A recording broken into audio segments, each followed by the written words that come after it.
Ladies and gentlemen, dear Chairman, I would like to thank the organizing committee for inviting me to discuss about alpelisib for patients with PIK3CA alpha-related lymphatic anomalies. Unfortunately, this is a remote presentation, but hopefully in the near future we'll have some in-person meeting. I will go very quickly on that because you are all aware about lymphatic anomalies, that they can be either isolated or generalized, they can be simple or complex, deep or superficial, etc. And in the vast majority of lymphatic malformation, the gene involved is PIK3CA alpha, and this is a consequence of a gain-of-function mutation in this gene. You know this pathway with PIK3CA alpha at the top of the cascade, leading to AKT/mTOR activation, and at the end, the growth and metabolism and proliferation of the cell.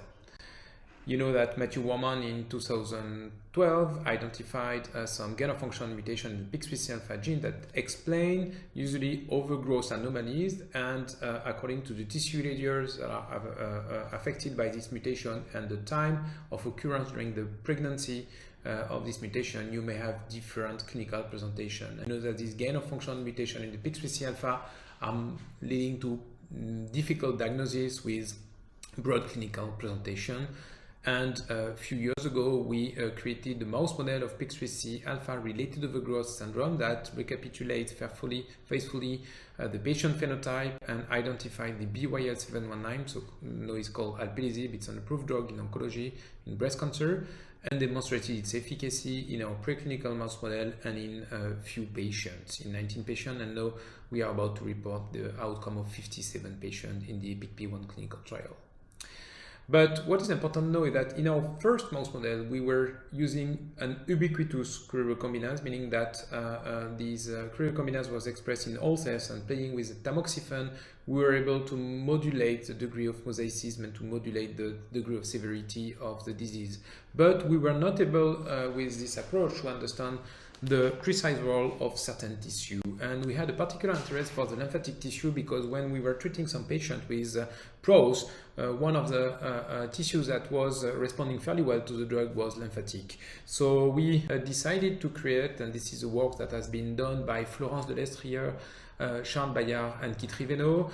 And all these three, they have created a new mouse model, which is a VEGFR3 Cre-ER, so meaning that you have a Cre recombinase that is expressed only in lymphatic endothelial cells, and we have confirmed that by doing plenty of experiments to confirm the absence of any leakage. And this is an inducible model, meaning that you can induce the disease whenever you want. So we were waiting up to 3 weeks of age. Then the mice are considered as adult, and then you can start the tamoxifen to induce the PIK3CA alpha overactivation in order to avoid any embryonic lethality. So we started to use different doses, so a full dose of tamoxifen, I would say, to have 100% recombination of PIK3CA alpha in lymphatic tissue. And what we observed is that while here you have the survival curve of the wild type mice here, when you give a high dose of tamoxifen, 50 mg per kilo during 5 days, you see that very shortly after tamoxifen induction, the mice died, and they were dying suddenly with plenty of edema, plenty of lymphatic leakage. I'm going to show you that. So then we progressively played with different doses of tamoxifen in order to have a mouse model that could recapitulate probably the lesion presented by the patients and to have time to work on the physiopathology of the disease. And we identified that a low dose of tamoxifen was able to induce a low recombination rate in lymphatic tissue and to extend the survival of these mice and to allow us to work on these mice. Here is what we observe when we use 20 mg per kilo of tamoxifen. You can see this is the body weight of the male, here is the body weight of the wild type, and progressively our mutant mice progressively gain weight. This was the case for male, but also for female. As you can see here, they were infiltrated by edema and lymphatic malformation. And when we suck the mice, what we saw is that you had some ascites with lymphatic leakage, and also some pleuresia, as you can see here, and lymphatic malformation disseminated along the body. This was confirmed also with the use of MRI. You have an MRI of a wild-type mouse here, and here a mutated mouse, and you can see that when you remove the adipose tissue using some specific sequences, you can see that the mouse is developing plenty of cystic anomalies, large and microcystic, but also pleuresia, as you can see here, and ascites everywhere.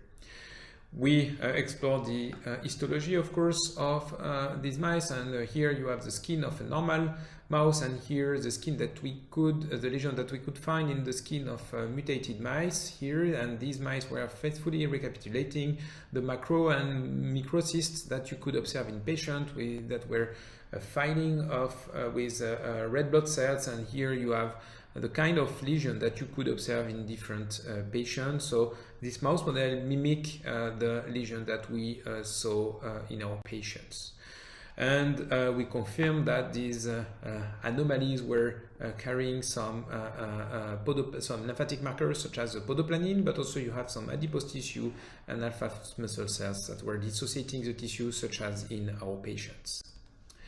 We had also some lymphatic anomalies along the GI of our mice. As you can see, here is the normal GI, and here the lymphatic anomalies that we found in the different mice, mutant mice, and also the same things that we could observe in our patient. And this is, you have an endoscopic view of the malformation of one of our patients. We confirmed that the GFP, meaning that the Cre recombinase was expressed specifically in lymphatic tissue and not leaking in other type of tissue. We explore also the permeability of the lymphatic vessels by injecting some blue Evans dye. As you can see here, in the wild type mouse, you don't have any leakage. You have the lymph nodes that you can nicely see here. And in the mouse model with the PIK3CA alpha mutation, you have lymphatic leakage everywhere. And you can see that the lymph nodes are even not stained with the dye, meaning that the lymphatic vessels are abnormal and are leaking everywhere. We confirm, of course, that you had an activation of the PI3 kinase AKT-mTOR pathway at the protein level using Western blot, but also using immunohistochemistry. You know that this pathway is leading to growth and proliferation, so we explored the growth and proliferation in our different tissue. We saw that in the lymphatic vessels, you had a high rate of proliferating cells in the mutant compared to wild type, and also using image stream analysis, which is a flow cytometry analysis, these lymphatic endothelial cells were bigger compared to the wild type cells. These mice were also developing some blood anomalies, and indeed we were able to find some low white blood cells counts with neutropenia and lymphopenia, such as we are seeing in patients. And we conclude that this mouse model recapitulates patient phenotype with different type of phenotype. If you use a high dose of tamoxifen, the mice will develop what we call the lymphatic generalized disease, and if you use a low dose of tamoxifen, you may expect to have more micro and macrocystic malformation, at least at the beginning. And these mice have some histological anomalies similar to what we are seeing in patients, such as the radiological features, so this should be a good candidate to use some drug testing. We tested indeed the alpelisib, and what we did is that we started by a preemptive study, meaning that we induced the disease in our mice, and then we immediately started alpelisib in order to see if we were able to prevent disease development. And you can see that in the PIK3CA alpha mutant treated with alpelisib, all the mice were still viable at 125 days, while all the mice were dead in the group that received the vehicle.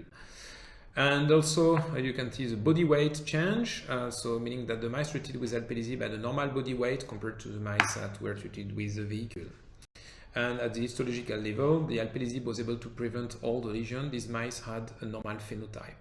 We then did another type of study with alpelisib while the disease was already installed, and you can see that the first mice were starting to die. So we introduced alpelisib in a subset of mice, and the other one was treated with the vehicle, and we observed that the alpelisib was able to reduce the edema, reduce the lymphatic leakage, and improve the body weight, as you can see here. We did plenty of MRI, and here you have a vehicle-treated mouse, and here a mouse treated with alpelisib, and we were able to rescue the phenotype of this mouse. And we also measured and quantified the evolution of the lymphatic anomalies here before treatment. So this is a mouse, PIK3CA alpha mouse, that received the vehicle. You can see that at the beginning of the disease, she has almost 100 centimeter cube for lymphatic malformation that increased, that doubled during a week, while the mouse that was treated with alpelisib that was extremely severe at the same age, and then we treated and we had a huge improvement of the different malformation. We did some Western blot analysis to show that the alpelisib was able to block the phospho-AKT and phospho-S6-ARP as expected, and also we checked the blood anomalies, and we saw that the alpelisib was able to rescue, at least partially, the different white blood anomalies.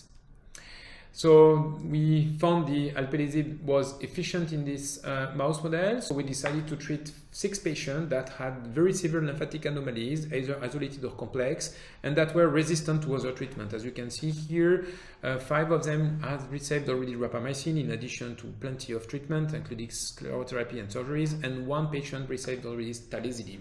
And all these patients were not responding to other drugs, ranging from 2 years old to 39 years old.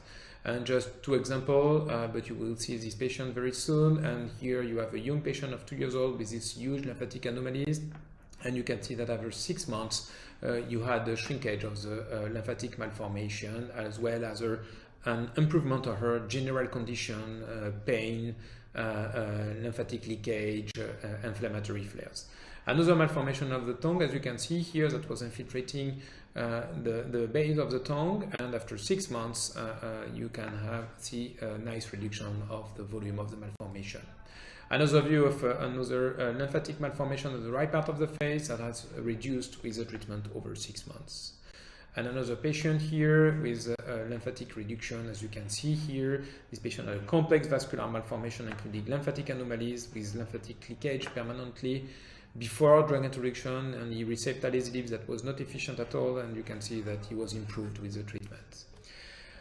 Indeed, we observed volume reduction of approximately 45% in all the patients during the first 6 months on treatment, and with a very limited adverse event, as you can see here. So this paper is in press in Science Translational Medicine. You should see that very soon. So as a conclusion, I would say that we created a mouse model of PIK3CA alpha related lymphatic anomalies. We demonstrated the efficacy of alpelisib in this mouse model. We showed the efficacy of alpelisib in patients with severe and resistant form of PIK3CA alpha related lymphatic anomalies. I would like to thank you for your attention. I would like to thank all the people that were involved in this study. They are here, people from my lab, and also all our funding support. Thank you very much.